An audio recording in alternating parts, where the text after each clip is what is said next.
Hi, everyone. We're going to start in just 1 or 2 more minutes when everyone gets a chance to come in.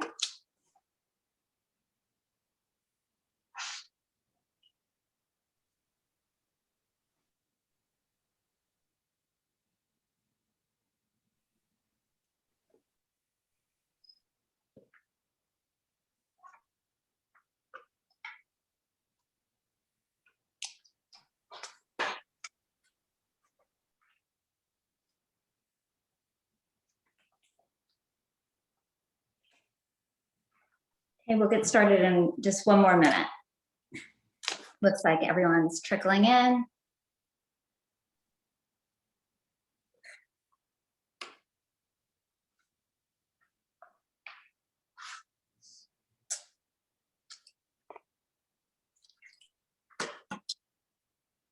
Okay, let's get started. Good evening. My name is Kathy McCormick, Board President of the Perrot Memorial Library in Old Greenwich.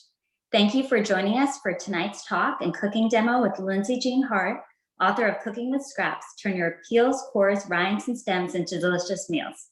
With this event, we aim to highlight the amazing efforts of Waste-Free Greenwich and its latest initiative, which challenges the Greenwich community to decrease food waste by at least 25% through easy, actionable steps like prevention, donation, and composting.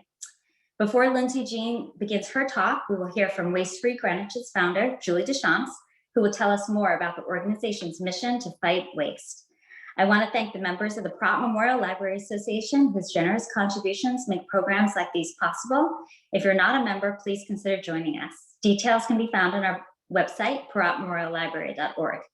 Tonight's program will be recorded, and you will receive a follow-up email with a link to the recording.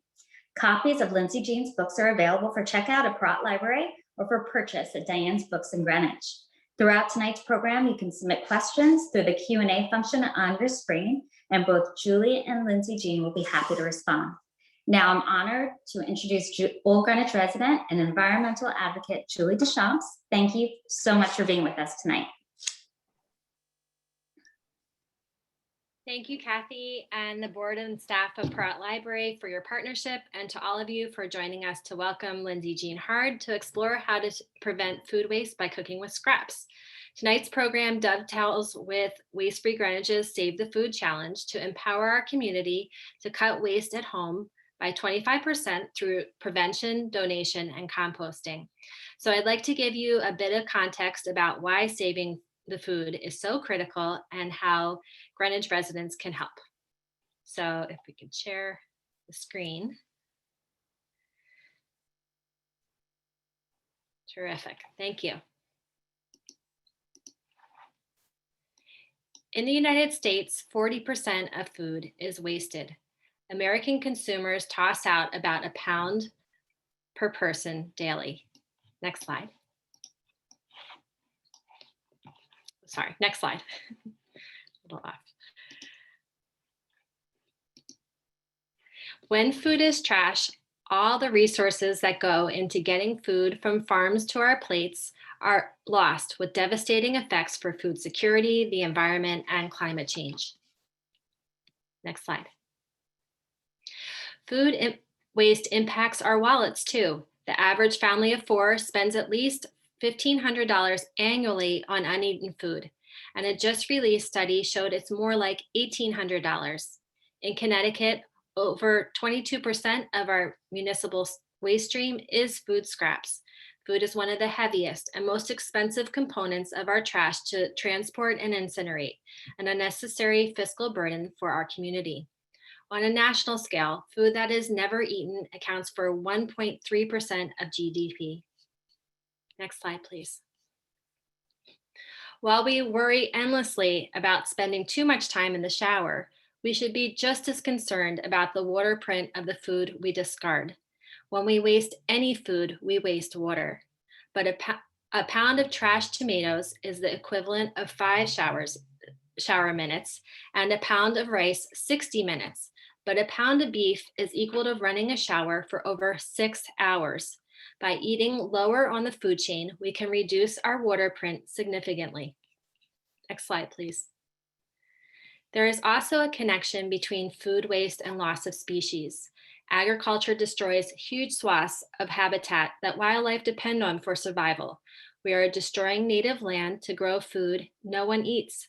We don't need to eliminate more habitat to grow more food.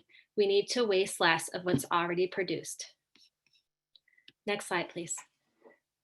Food loss and waste is responsible for about 8% of global greenhouse gas emissions. If all the food waste was gathered into one country, it would be the third largest emitter behind China and the United States. Next slide.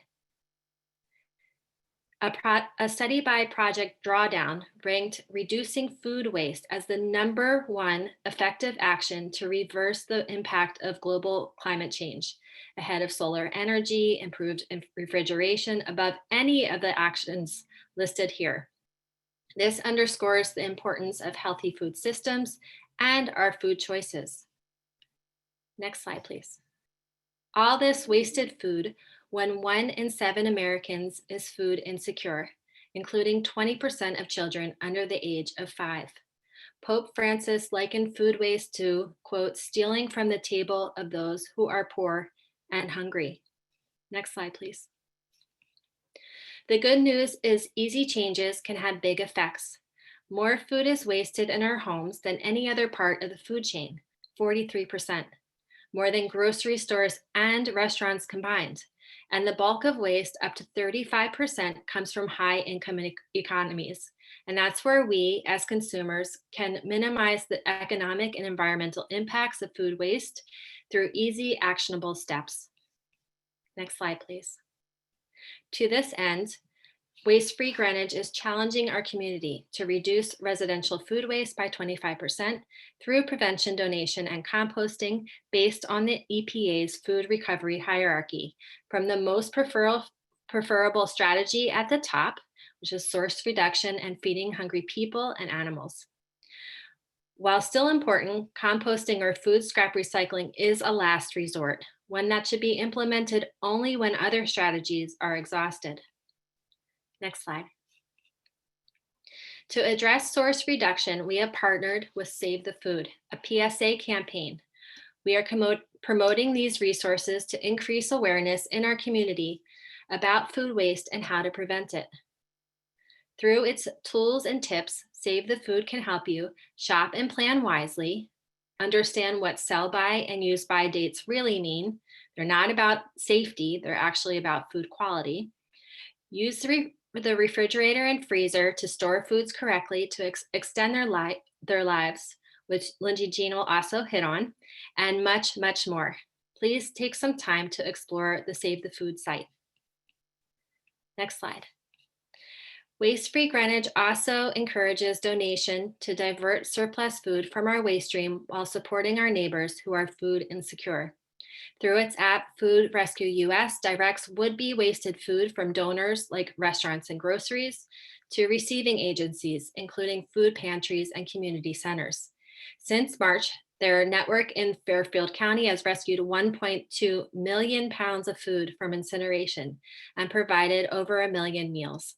Please sign up to deliver as a food rescuer via their app and promote the program to your favorite business to expand this wonderful base of donor partners in Greenwich listed here. Next slide, please. Lastly, the Save the Food Challenge encourages the Greenwich community to compost any food that cannot be prevented or donated via the new municipal food scrap recycling program, a commercial hauler, or backyard composting.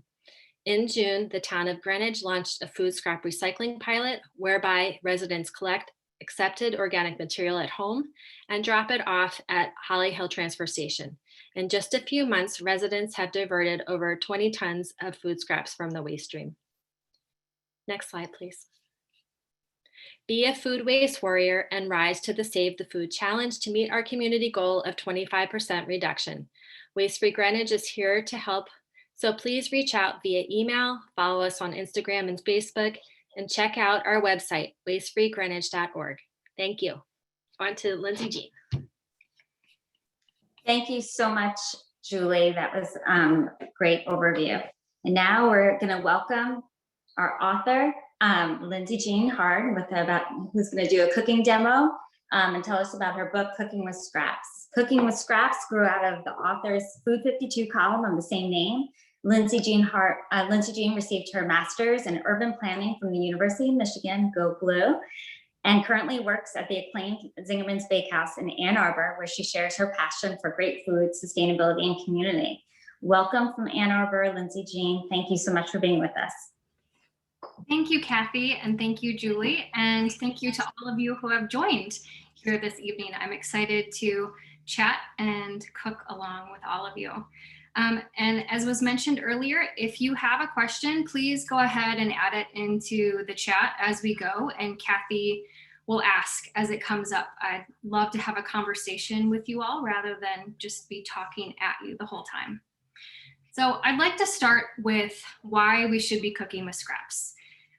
As Kathy mentioned, I work at Zingerman's Bakehouse, and at all of the Zingerman's businesses, we have a triple bottom line. And at the Bakehouse and all of the Zingerman's businesses, that triple bottom line is great food, great finance, and great service. And I like to say that cooking with scraps has a triple bottom line too, because it's good for the planet, it's good for your pocketbook, and it's good for your palate. And Julie already covered those first two, so I'm not going to go on to convince you why it's good for the planet and your pocketbook. But I will say that that third one is really important. Cooking with scraps is good for your palate. At Zingerman's Bakehouse, we say flavor first, and this is the same thing. It has to taste good. I wouldn't tell you to cook or eat any of these things if it didn't. So I think most of you probably already know what scraps are, but you know what they say about making assumptions, so we won't do that. And I will just clarify that scraps are not garbage. I am not convincing anyone to go dumpster diving or to eat moldy food. That's not what we're doing. Scraps are underutilized produce parts and other odds and ends that are often discarded. Completely good food, they're just ingredients that don't get used as much. So that can be a lot of different things. That can be stems, like from herbs and mushrooms, broccoli, kale. That can be cores, like of apples and cauliflower. Rinds, like from cheese or melon. Peels, from bananas, from beets, from apples, from citrus fruits. Tops, like leafy greens from carrots or beets. And then a whole bunch of other odds and ends too, like coffee grounds and pickle brine and stale bread and aquafaba, which is the liquid that comes from cooking beans, most often the liquid from a can of beans specifically. And there's been a renewed popularity in reducing food waste lately, but I feel like it's also important to say that this is by no means a new topic. It's just becoming mainstream again. For all of these good reasons. But it is worth mentioning that throughout the ages, across different lands and cultures, people are no strangers to making the most of what they've got. And so this is really impacted by factors like generation and culture and socioeconomic status. Some of us are probably already really thoughtful about food waste, while other of us, like myself, started out in a position of privilege enough that I didn't have to think twice when a recipe told me to cut off and discard a kale stem. I would just do it. So I'm really excited that we're reaching a point where more of us are starting to think about this. So the next question that I often get at this point is, how did I get to be the person who tells people to eat their banana peels? And it was really 4 characteristics that set the stage for my love of cooking with scraps. One of them is that I really love a challenge. I don't know how many of you are familiar with the children's book, The Boy Who Ate Flowers by Nancy Sherman. I think it's a 1962 classic, but the title pretty much sums it up. This boy Peter is really sick of eating oatmeal for breakfast every day. And so he goes in search of culinary opportunities in his mother's flower garden. And eventually it gets even better because they find a French flower chef to come and turn into all of these flowers into new culinary creations for him to enjoy. And I sort of think about cooking with scraps as that too. It's just a really fun challenge in the kitchen. The second factor that set the stage for my love of cooking with scraps is that I really hate to see unnecessary waste. As Kathy mentioned, I earned my master's in urban planning from the University of Michigan. And from there, I went on to work at Ann Arbor's Downtown Development Authority. And at that time, Ann Arbor didn't have single stream recycling, but my parents in Grand Rapids, Michigan, at the other side of the state did.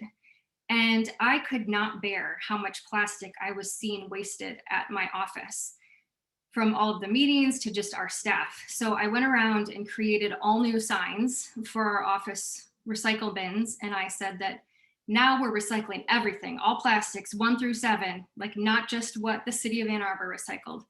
And then I would cart all of that recycling across the state to my parents' overflowing recycling bins. Needless to say, they were thrilled once Ann Arbor finally got single stream recycling too.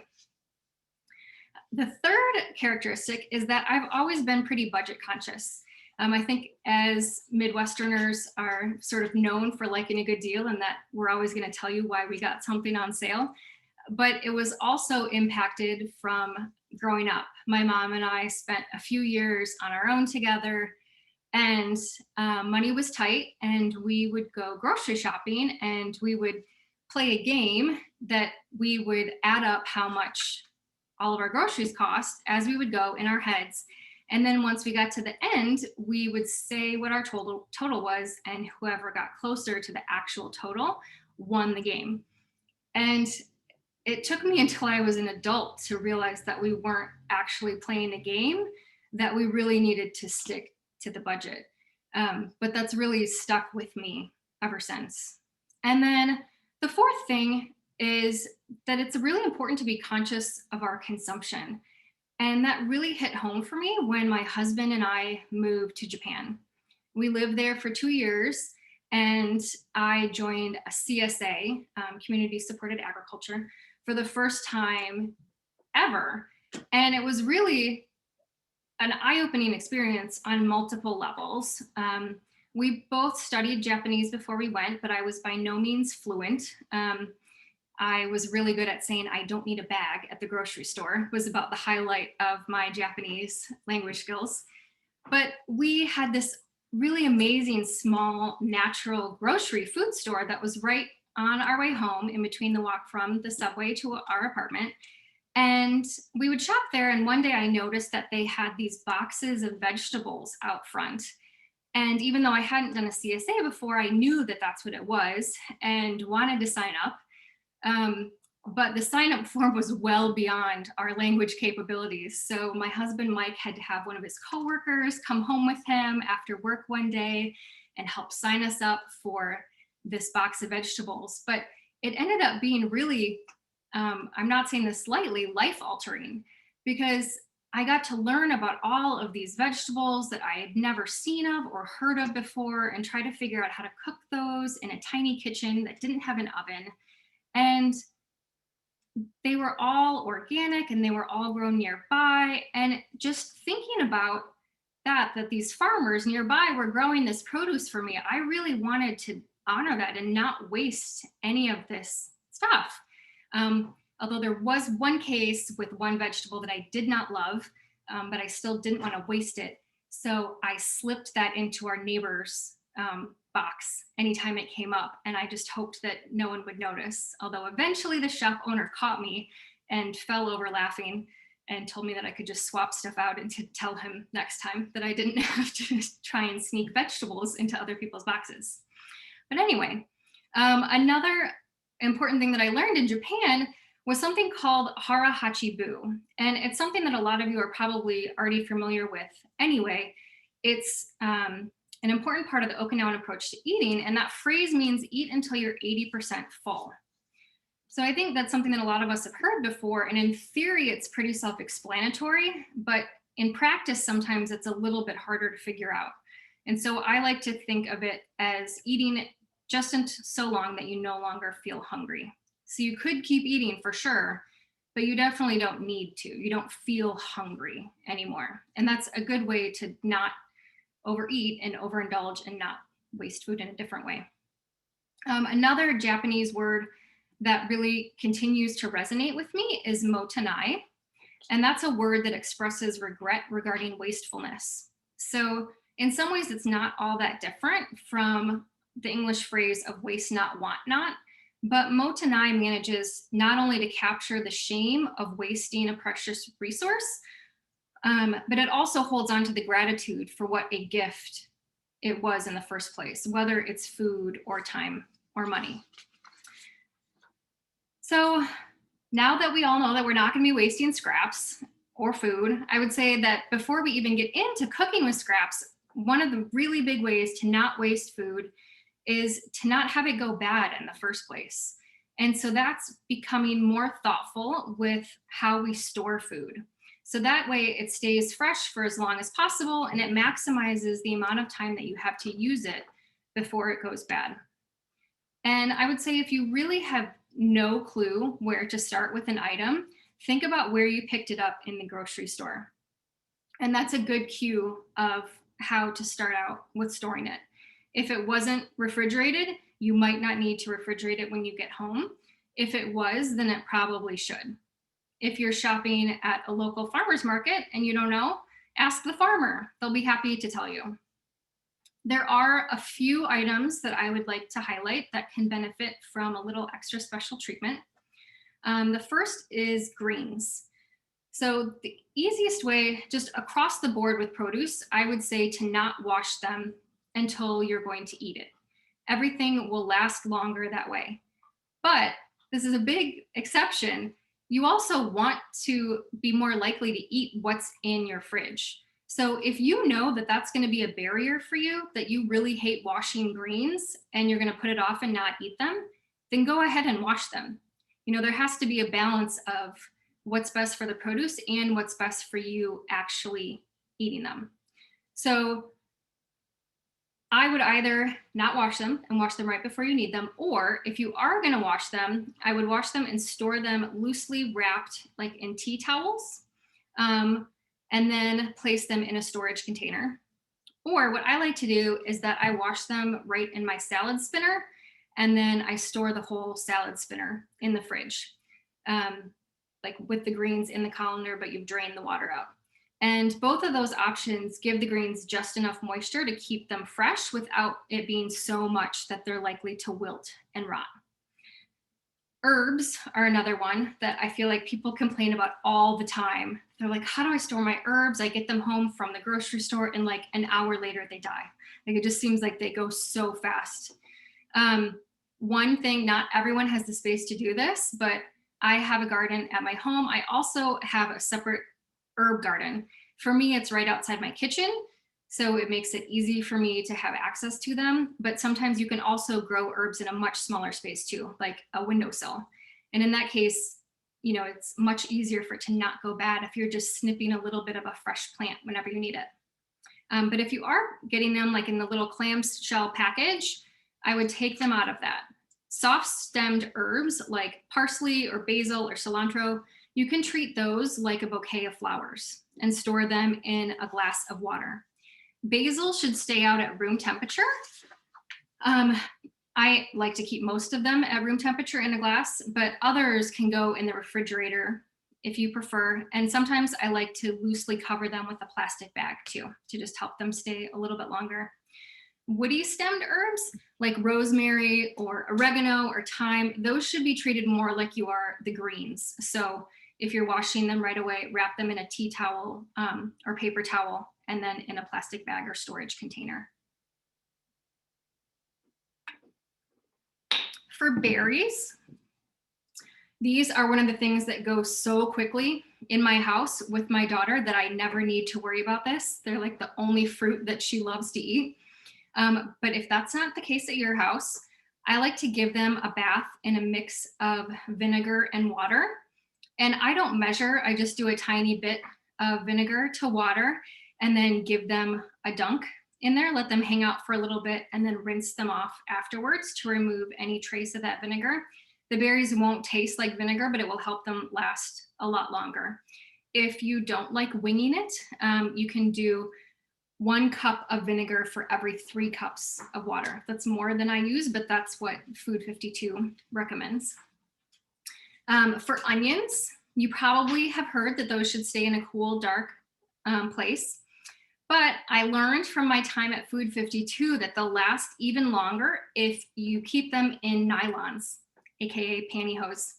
So from a regular Food 52er named Sam, he shared that you drop them one at a time into the leg of the pantyhose and tie a knot after each onion. And then you can hang it in a dark spot like a closet. Ideally one without clothes, or one that your guests might be opening and wondering why you have onion-filled nylons hanging in. But either way, then when you're ready to use one, just snip off. Remember, below the knots, the onion above it stays in place, but you can snip off one onion at a time, and they'll last longer that way because they're separated and they're moisture-free. Another one is potatoes. Those should be treated similarly to onions in a cool, dark place. Don't store them together with those onions though. Keeping them together might make your potatoes sprout faster. And you wanna make sure that they still have airflow. So transfer them to a ventilated container. If you leave them, if they came in a plastic bag and you wanna leave them in there, make sure that it's well perforated and the top isn't completely sealed. You don't want them completely sealed off in plastic. Tomatoes should be kept at room temperature, ideally in a single layer out of direct sunlight. And they'll last a little bit longer if you store them stem side down while they finish ripening, or if you really want to go above and beyond, you can cover that stem scar with a piece of tape. Either of those options prevents moisture from leaving the tomato, and it blocks air and thus mold and bacteria from entering the tomato. Bananas should be stored at room temperature as well while they ripen, but once they're ripe, it's fine to put them in the refrigerator. Their skin will get dark and eventually black, but the bananas will stay at the perfect level of ripeness. And you can also pop the bananas whole in the freezer because banana peels are edible. So if you are adding a banana to your smoothie, once you take your banana out of the freezer, just twist off the very top and bottom. So like the stem and that very hard piece at the bottom, and then that whole frozen banana can go in your smoothie. For even longer storage, the freezer is your best friend. And this is an important part of storage is, you know, you're storing all of these things correctly so they last as long as possible, but life happens. And, you know, when we're not in the middle of a pandemic, sometimes friends will go out to dinner spontaneously in the middle of the week and we'll want to join them. And then the meal that you had planned for that night, you just need to take the time to figure out what you're going to do with it. So will all of those ingredients hold? Can you still make it a day or two later? Or do you need to do something else with it? And in that case, a lot of times the freezer is your best bet. I will say it's really important to take the time to label what you put in, because even though like in the moment you think you're clearly going to be able to tell the difference between your carrot top pesto and your basil pesto, I can tell you from experience that 2 months later, it's very unlikely that that's going to be the case. So I like to use a permanent marker like a Sharpie on zip top bags or write on a piece of masking tape. I'll use ball jars a lot in my freezer, and just tell yourself what you put in it and the date that you put it in there. And then I also like to keep a number of containers going in my freezer at one time for different things. So I have one for cheese rinds. I have one with scraps for stock, which I'll talk about more in a little bit. I have one for stale bread, and sometimes I keep it just all stale bread mixed together, and sometimes I even separate out further and have stale bread that I'm going to make croutons with and stale bread that I've already turned into breadcrumbs, just to make it easy for me later on. So keeping all of these things well labeled makes it easier for you to find and use what you have in there. And while the freezer is ideal for preserving lots of things, there are just a handful of things that I would say aren't the best for freezing. So I always avoid freezing raw fruits and vegetables that have a high water content. So things like celery and cucumbers and apples, you know, apples and celery are fine to freeze if you've cooked them, but if you're freezing them raw, the texture is going to be really negatively impacted. Don't freeze eggs that are in their shell. If you need to freeze eggs, you can crack them and freeze the eggs and the yolks and the whites separately. I also don't freeze dairy-laden dishes like cream-based soups. Again, it can compromise their texture once they're unthawed. So I will sometimes make it up into the point of adding the cream and freeze it that way, and then just add the cream once you're ready to actually eat the dish. But you can freeze dairy on its own for the most part, butter and milk and cream. Sometimes milk and cream can separate. You just need to shake it or whisk it or whatever to bring it back together. And then one of my favorite things to use for freezer storage is an ice cube tray, because it really helps you keep track of your odds and ends and make them more useful. So I use an ice cube tray to freeze small amounts of Aquafaba, the bean liquid that I mentioned from a can of beans. I also really love it for chilies and adobo sauce. I feel like recipes will always tell you for like 1 tablespoon of chilies with adobo sauce, and then you have the whole can left. So if you just separate out like 1 chili and a little bit of sauce in each ice cube tray, and then with any of these things, you can transfer it to a zip top bag or another storage container. You've already got stuff portioned out and ready to go for you. I also like doing citrus zest. So if I know I'm going to be juicing a lot of limes or lemons, you can go ahead and zest them first. Even if you don't need the zest for the recipe that you're doing, you can freeze like a tablespoon of zest again in those ice cube trays and come back to that when you do need the zest. So you're just setting yourself up for citrusy situations. I love red wine, but I'm not as big of a white wine drinker.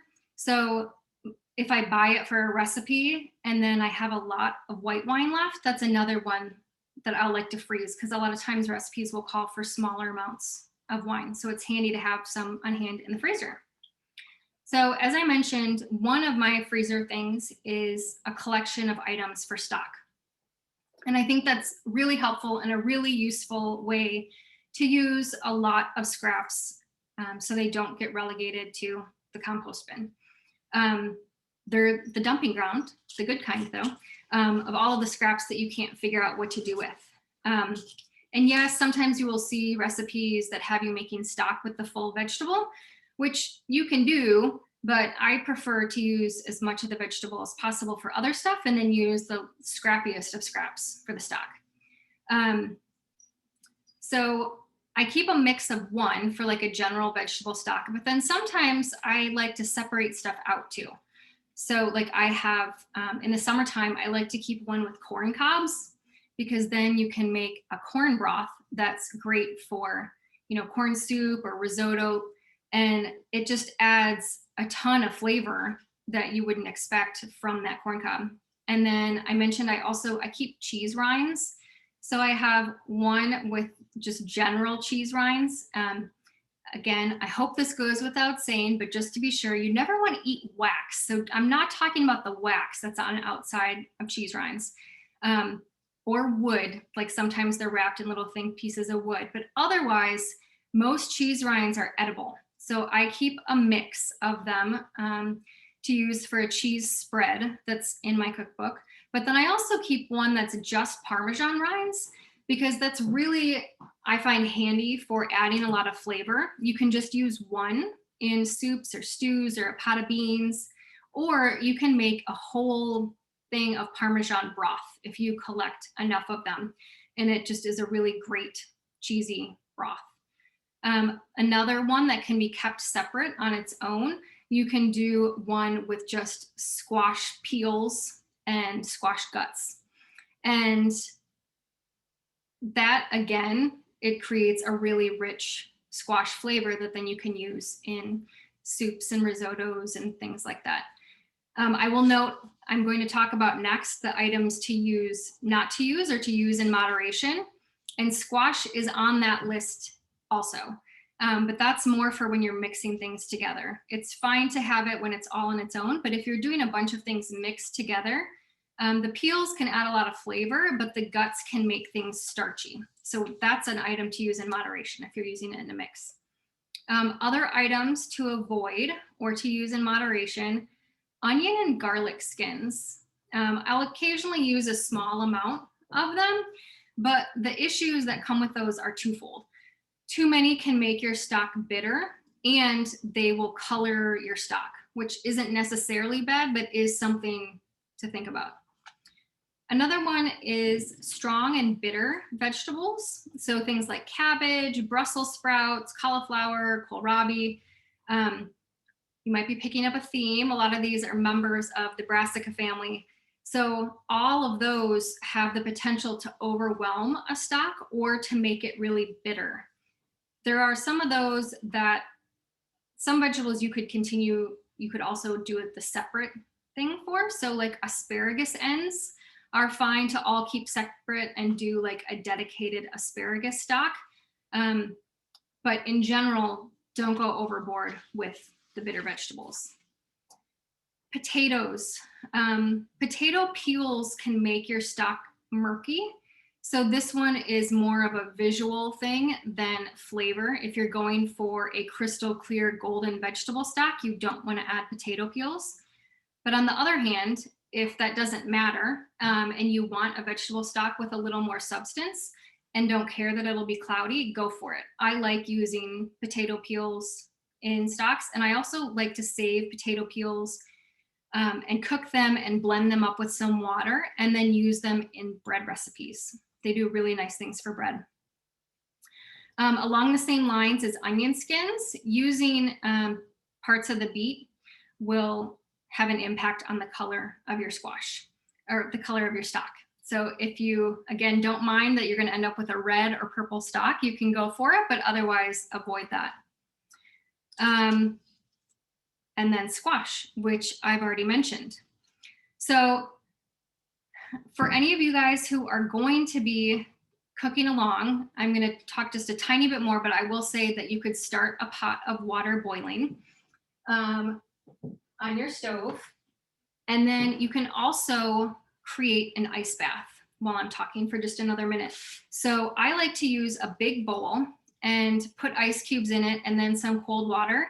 And then I use a colander or like my salad spinner insert and set that on top of the bowl, because I'll show you mine. Because then I can take out the top part. I can drain this in the sink, and then I can set this drained thing of my carrot greens right on top of the ice water bath, and it will cool them off, but then I don't have to fish through for the carrot greens. I can just lift the colander back out and I have them. So I will say that I created this book to be more of a reference guide. I intentionally organized it from A to Z because I wanted people to be able to flip through and find ingredients that they weren't sure how to use. So you won't find ingredients for the whole carrot, because I'm assuming that if you bought the carrots, you know how to use a carrot, but maybe you don't always know how to use the greens.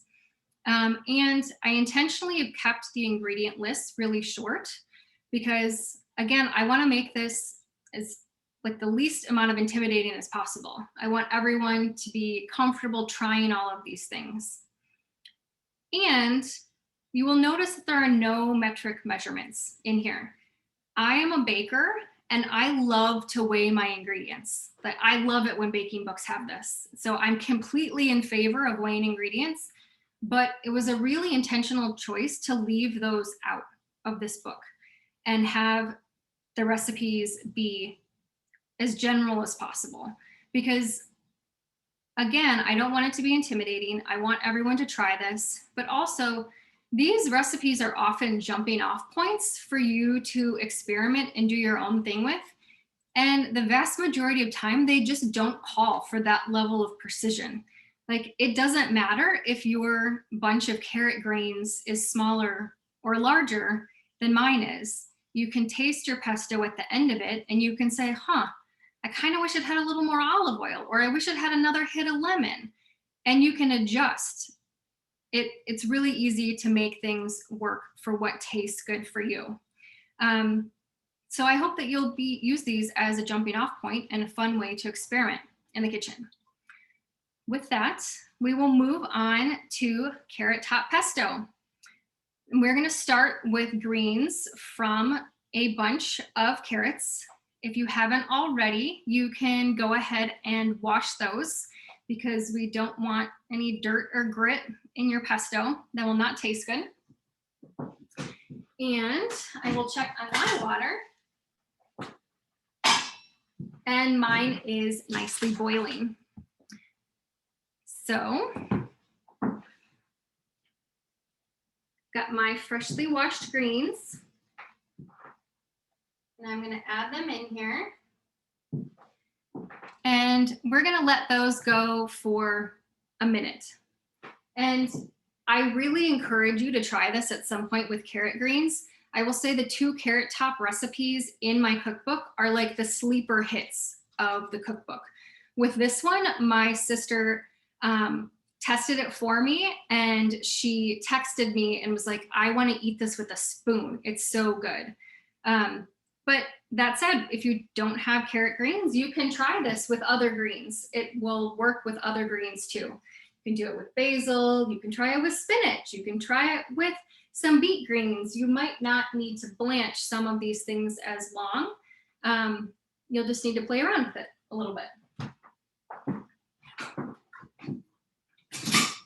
So then I am almost at my minute. You can either drain the whole thing or you can use tongs and get what you need directly and put it in your ice bath. And that's what I'm gonna do this time. If you drain directly and you've prepared your ice bath, make sure to move your colander first so you're not draining the hot water into your ice bath. You wanna drain and then dump it in your ice bath.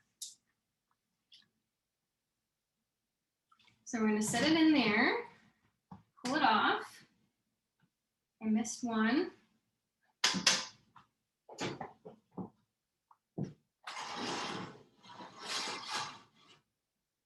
And then that's gonna cool off for just a second. So while it's cooling, you can grab your other ingredients. We're gonna use a half a cup of unsalted sunflower seeds that have been toasted. So if you haven't toasted them, that's really easy to do in like a saute pan over medium heat. Just shake them around. It'll start to smell a little nutty. And if you only have salted sunflower seeds, that's not the end of the world. It's okay, you can use them. This is just the same thing as why we call for unsalted butter most of the time in baking. If you're using the item that doesn't already have salt in it, you have more control over the final recipe, because I have no idea how salty your sunflower seeds are. Maybe they're super salty or maybe they're not very salty at all. So if you can find unsalted ones, then you can add salt at the end and control that level of saltiness. We also want to have 1 garlic clove. I said minced. It doesn't really have to be, just chopped up a little bit. And then 1 tablespoon of freshly squeezed lemon juice. And a 1/4 teaspoon of fine grained sea salt. I love salt. I don't know, 10 plus kinds of salt in my kitchen at least. I like fine grained sea salt for situations like this and for baking, when you really want to make sure that it's evenly distributed. But kosher salt is fine too, if that's what you have. And then we're also going to use a 1/4 cup plus 1 tablespoon extra virgin olive oil. Use one that you like the taste of. Working at Zingerman's, I tend to buy a lot of olive oil from Zingerman's mail order. That's our company that ships different items around the US. If you're looking for a grocery store one, that's a good standard. California Olive Ranch is my go-to grocery one for an olive oil that I know is going to taste good and not be rancid ever or have off flavors. So now that we've let our carrot greens cool off,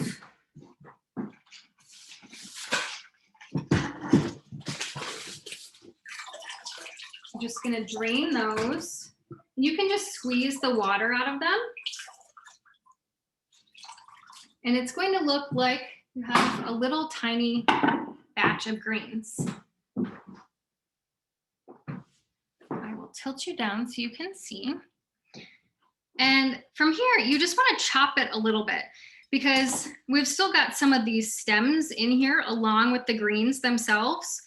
And while they're all perfectly fine to eat, when you put them in your food processor, if you don't chop this first, the stem parts are going to get stringy and like wrap around your food processor blade, and you're not going to get as nice of a pesto texture as if you will if you just take the time to chop it a little bit. And I chop the stems just a little bit more finely, and then I don't worry about it as much once I get into the greens.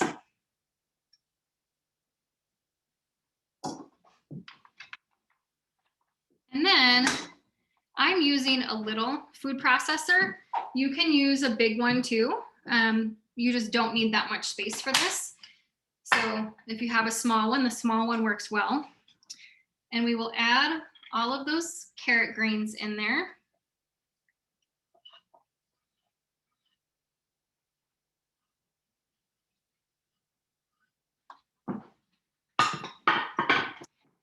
And then we're going to add our sunflower seeds.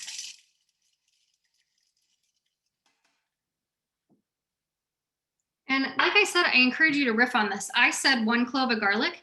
If you know that you love garlic and like everyone in your family wants all of the garlic, add 2 cloves. Just go with what you think works for you. Then I have 1 tablespoon of freshly squeezed lemon juice. I'm not going to measure out my salt. For 1/4 teaspoon, I'm just going to do a nice little pinch, and then we'll see what happens. And if I need more, I can add more.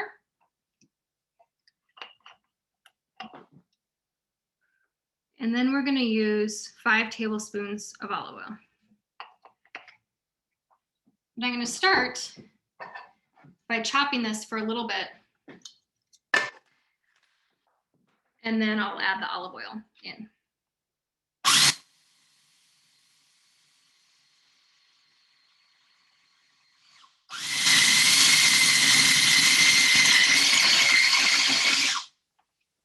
And this is not applicable to this recipe, but this blew my mind when someone told me this for the first time. So if this helps just one person, it's going to be worth it.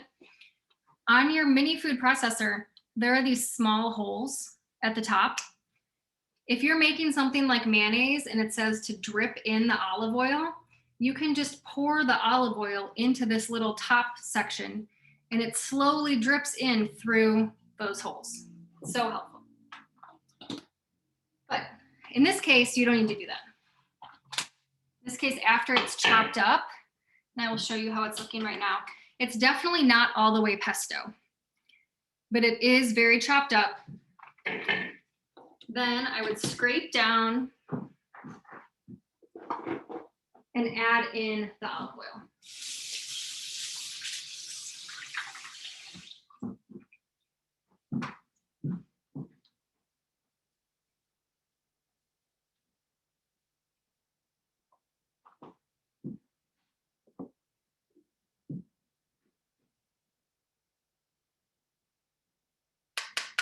And then you're going to blend again.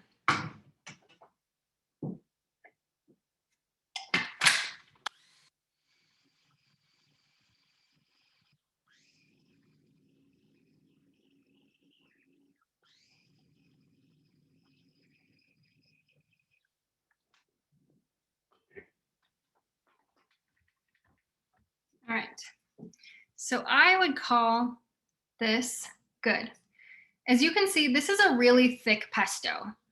So with it how it is right now, I would use this to like dollop in soups or spread on crackers, or if you're my sister, eat it with a spoon. But you could also thin this out with more olive oil. And in that case, you could use it like on pasta and just have it be thinner. So you can control that with the amount of olive oil that you're using. I also have a recipe in my cookbook that uses that on little tartlets, which is a super simple appetizer that's just using puff pastry with then that pesto and some tomatoes and cheese if you want, or not, since this is vegan, just naturally. And I will say that I love cheese and pesto, but this one is so flavorful on its own that I don't even think it's necessary. But like I said, you can make it your own and add cheese too, if you'd like. So did anyone make pesto? Was anyone cooking along with me? If so, I'd love to see. Or I'd love to answer any questions too, if you have some. Lindsay-Jean, I made the pesto. Nice. It's a little, Did you taste it? I tasted. I would definitely eat it with a spoon. I think mine is a little heavy on the sunflower seeds. I might not have had enough carrot top greens, but that's okay. Did anyone else cook? Julie? Anyone else make pesto?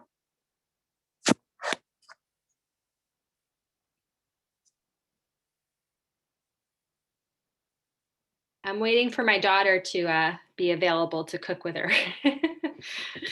You have a question, Lindsay-Jean. Has living in Japan inspired your cooking? Yes, definitely. If you do get a chance to check out my cookbook or get it out of the library, you will see that a number of the recipes have a Japanese influence to them. It's definitely a regular part of my cooking now, using soy sauce and yuzu and ume, and yeah, I love Japanese flavors. I will say it was mildly hard as a vegetarian. I am not a vegan. I do eat eggs and cheese, but I'm not a pescatarian, so I don't eat fish. So that was a little bit challenging in Japan, that there's a lot of fish and a lot of seafood, and a lot of it is used in dishes, even if it's as a garnish, or like if it's a broth, or like a sprinkling of fish flakes on the top. So it was a learning experience to be able to explain to people what I could and couldn't eat. And even then, like once we went out for sushi, and I love sushi. I mean, I'm only eating vegetable sushi, but still I love it. And I explained what I would like, and the waiter left and talked to the chef and came back and started deeply apologizing, and was like, the chef says he's gonna do it, but he apologizes that it's not gonna be delicious. So we apologize in advance that your vegetable sushi will not be delicious. I'm like, okay, thank you.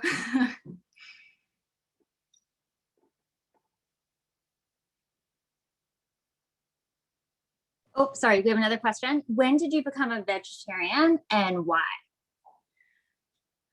I've been a vegetarian for, this year will be 15 years, 16 years. And it was a multi-pronged decision for me. The environment was definitely a piece of it. Like Julie's shot slide showed about the water impact of eating a piece of meat. So that definitely played into it for me. But the biggest aspect was that I felt like I should be able to kill something if I was going to eat it. I love the taste of meat. It's not that for me at all. And I completely respect hunters who kill something and use all of it. Everyone's diet is their own. You should eat what you want to eat. But I catch spiders in my house and I take them outside.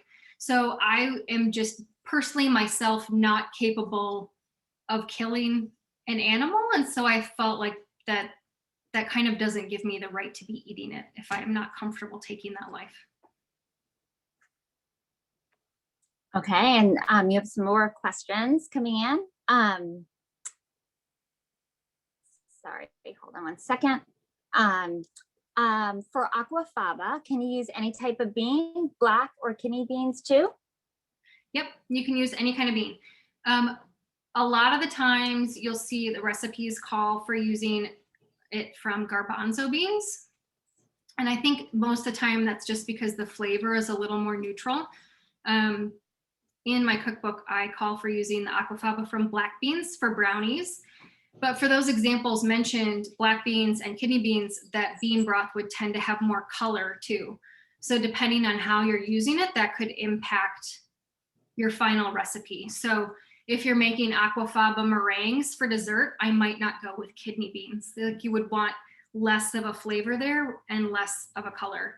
And I will say, if you haven't used aquafaba before, I definitely recommend starting with it from a can of beans, not from cooking your own. It's just, it can be really finicky, and you'll get more consistent results if you start trying to use it from a can.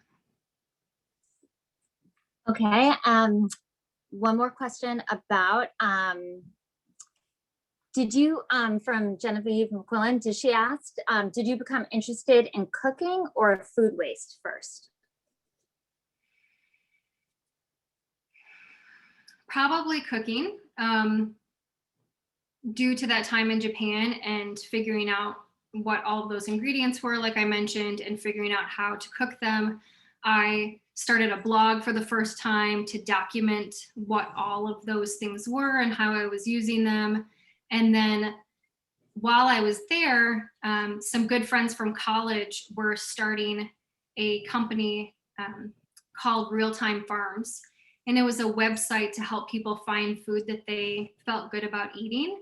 So it tied in nicely with a lot of my interests. And so right when we came back from Japan, I helped them create this startup company where it would help people find farmers markets and find farms near them. And then they'd be able to learn about the farm's growing practices and find restaurants that were connected to these farms. And it really tied in really nicely with all of my interests. And from there, I went to Food 52, where I wore a number of different hats and was a writer, an editor, community manager. I created multiple Facebook groups that are still going for them. But we had one editorial meeting where we were brainstorming new columns.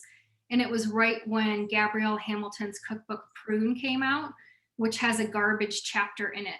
And it just felt like a spark inside of me that I was like, I have to have this column, it's mine. And so I would hunt through recipes on Food 52 because it's a community website, so anyone can share recipes. And so I would look for recipes where people were making smart use of all of these underutilized things, and I would share their recipe and highlight it, and eventually started creating a few of my own. But I learned so much from the Food 52 community during that time that I wanted to go on and share that knowledge. So that's where this cookbook was really born. Lindsay-Jean, what about, you talk about edible banana peels. What about other fruits? Pineapple, oranges, lemons, mangoes, and Myrna Gardner asks, what about melon rinds? How do you use melon rinds? Yeah, so a lot of those mentioned can be used to flavor water, can be used to flavor vinegar. Citrus zest is super useful, and like I said, can be frozen. You can also candy zest. Pineapples. Pineapples are one, I never tell people they have to buy organic. You know, it's a personal choice. It has price impacts. Also, as I'm sure a lot of us know, you could be going to the farmer's market and talking to them about their growing practices, and they could be doing organic and biodynamic things without having the produce be labeled as organic. But all that said, pineapple is one that uses a ton of pesticides. So if you are going to use the peel, I strongly suggest buying organic if you can. But I do have a recipe for that in the book.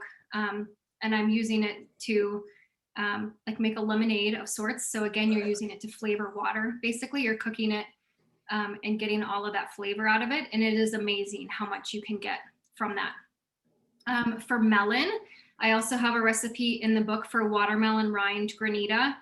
it's not using the very thin, hard green outer part. It's using the white, thicker part to make into a refreshing, icy dessert. But that one can also be, you can pickle watermelon rind. And yeah, there's a recipe for a jam on Food 52 that is delicious. My former colleague, Kristen McGlory, has a column called Genius Recipes, and she actually gave me the watermelon rind to cover for my column, but then she ended up emailing me and she's like, I just can't, I'm so sorry. The jam is so good. I have to make it a Genius recipe. Okay, and Carrie Kinsella asks, what are your thoughts on composting versus putting things down the garbage disposal if that item can go in the disposal? Well, I think Julie covered that nicely for us in the beginning with the food waste recovery pyramid. That's one of my very favorite things to show people because it's so mind-blowing. I compost. I love composting. Like I said, I have a garden. I think it's great. But I think a lot of times it's an easy out for us of like not taking the time to figure out how we're going to use something because we're like, oh, we're going to compost it and it's just as good. But like we saw, it's not just as good. That's only one step above away from trashing it. So we want to be doing anything else possible before we take the step of compost. But definitely compost over garbage disposal for sure, if those are the only two options. Okay, great. I don't see any more questions. Does anyone have any last minute questions for Lindsay-Jean before we let her go?